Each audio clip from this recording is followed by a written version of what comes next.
A história da saúde do Brasil pode ser contada a partir do descobrimento. Claro, os índios já padeciam de algumas enfermidades, mas os problemas ficaram mais graves com a chegada dos colonizadores.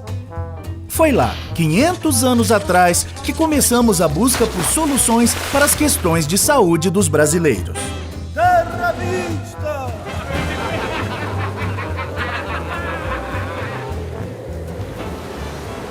Durante os 389 anos da colônia e do Império, pouco ou quase nada se fez pela saúde no Brasil. Já naquele tempo, o acesso aos tratamentos variava de acordo com a classe social. Os pobres e escravos viviam em condições muito duras e eram os primeiros a cair por terra.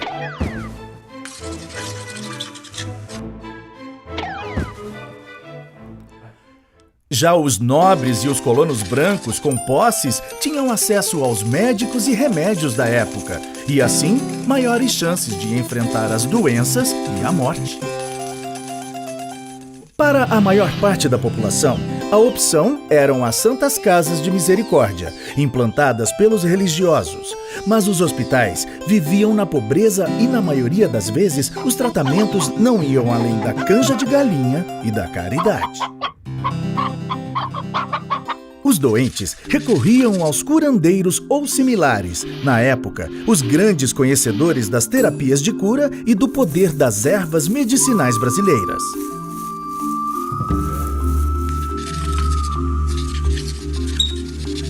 Vou curar vosso ser. Após a independência, Dom Pedro I realizou as primeiras mudanças significativas para melhorar a saúde do povo. Transformou escolas em faculdades, criou órgãos para vistoriar a higiene pública, delimitou funções para os praticantes da medicina, mas as medidas foram pouco eficazes, do tipo para inglês ver. O Império terminou com o agravamento das condições de saúde e o Brasil continuou com a imagem de um país doente, onde viver era um risco, um verdadeiro purgatório. Eu é que não vou para o Brasil, rapá. Lá tem muita doença. A República trouxe novos ares e esperanças de avanços na saúde. Agora sim, com a República, a saúde do povo vai melhorar. Com o fim da escravidão, o Brasil passou a depender da mão de obra dos imigrantes para o trabalho nas lavouras de café e nas fábricas. Mas a fama de um país insalubre afugentava novos operários.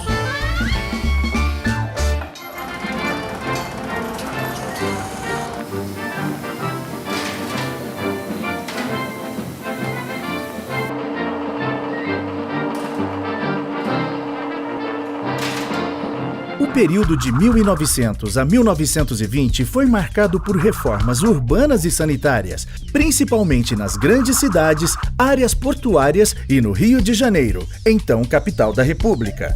Apesar disso, o Brasil seguia refém dos problemas sanitários e das epidemias. Pois é isso mesmo! Ando cavando! Depois palhaçado! Na minha gaita! Vou tocando, rato.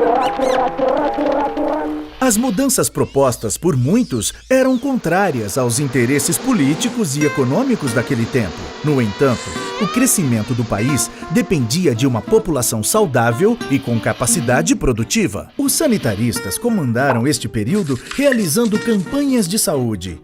Um dos destaques, o médico Oswaldo Cruz, enfrentou até revoltas populares, mas convenceu o Estado a tornar obrigatória a vacinação contra a varíola. Vem no braço do perdão, chega ao cinco e vamos mais. Iniciando aquele nosso, para sempre tudo mais. Mas a lei mata o povo, o coitado do freguês. Mas bem-vindo na ficção, encerro a frustração. As campanhas chegaram até os sertões do país, divulgando a importância do cuidado com a saúde no meio rural. Mas os pobres continuavam em moradias precárias e as doenças fazendo vítimas. Só a gripe espanhola causou a morte de mais de 300 mil brasileiros. Nos anos 20, surgiram as CAPs, as Caixas de Aposentadoria e Pensão. foram criadas pelos trabalhadores para garantir proteção na velhice e na doença. Com o passar do tempo e a pressão popular, Getúlio Vargas decidiu ampliar o atendimento também para as outras categorias profissionais. Estamos expandindo o modelo das CAPs. Agora elas passam a se chamar IAPs, Institutos de Aposentadorias e Pensões, e vão atender muitas categorias profissionais. Também estamos criando o Ministério da Educação e Saúde para dar mais atenção aos trabalhadores. O período getulista promoveu reformulações no sistema. A atuação passou a ser mais centralizada, focada no tratamento das epidemias e endemias. Só que as verbas da saúde acabavam desviadas para outros setores. Boa parte dos recursos dos IAPs eram utilizados para financiar a industrialização do país. E, mais uma vez, o atendimento não chegava a todos. O Brasil continuava doente. O povo tá doente, o povo tá infeliz. Sem honestidade não avança esse país. O povo tá doente, o povo tá infeliz. Sem honestidade não avança esse país. Não, não, não, não.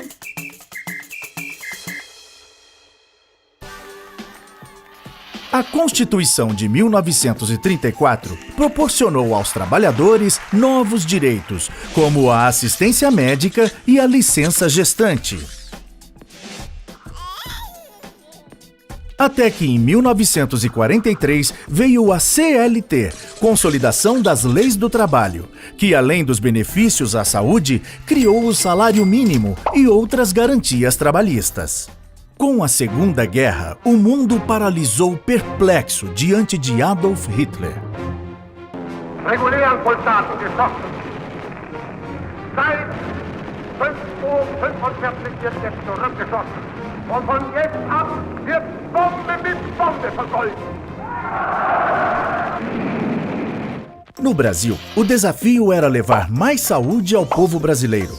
Em 1953, foi criado o Ministério da Saúde, que se ocupava principalmente das políticas de atendimento nas zonas rurais, enquanto que nas cidades, o acesso à saúde era privilégio dos trabalhadores com carteira assinada. Queremos demonstrar ao mundo inteiro, a todos que nos querem dominar, que o Brasil pertence aos brasileiros. O homem vai surgir para trabalhar. Brasil, vamos para as urnas. Povo democrata, gente varonil. Juscelino, Juscelino, Juscelino, para presidente do Brasil.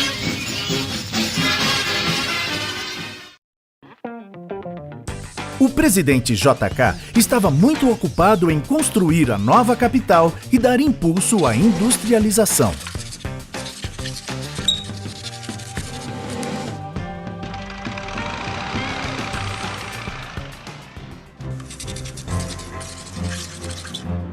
Atenção Brasil!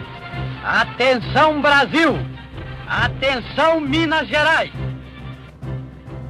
As tropas do 2º Exército, sob o comando do General Cruel, já sitiaram o estado da Guanabara. Veio a ditadura e os governos militares focaram os investimentos na segurança e no desenvolvimento. Mais uma vez, a saúde sofreu com a redução das verbas. E doenças como a dengue, meningite e malária se intensificaram. Diante das epidemias e do aumento da mortalidade infantil, o governo foi atrás de soluções. Em 1966, nasceu o INPS, com a missão de unificar todos os órgãos previdenciários que vinham funcionando desde 1930 e, claro, melhorar o atendimento médico. A atenção primária cada vez mais era vista como responsabilidade dos municípios e os casos complexos ficavam a cargo dos governos estaduais e federal. Nos anos 70, o FAS, um fundo composto por recursos da loteria esportiva, destinava parte do dinheiro para a saúde.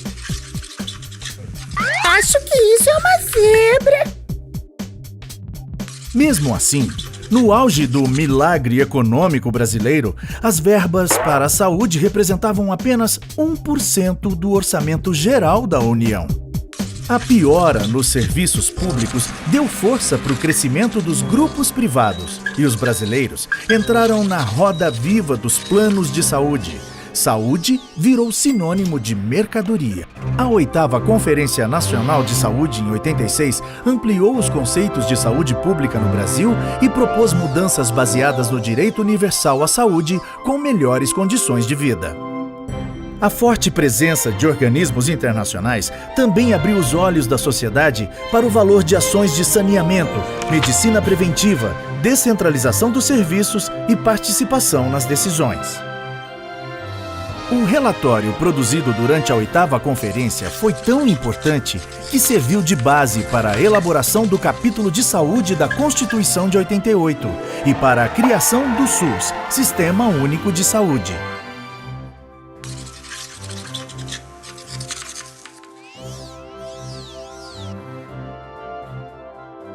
Declaro promulgada o documento da liberdade, da dignidade, da democracia, da justiça social do Brasil. Que Deus nos ajude que isto se cumpra.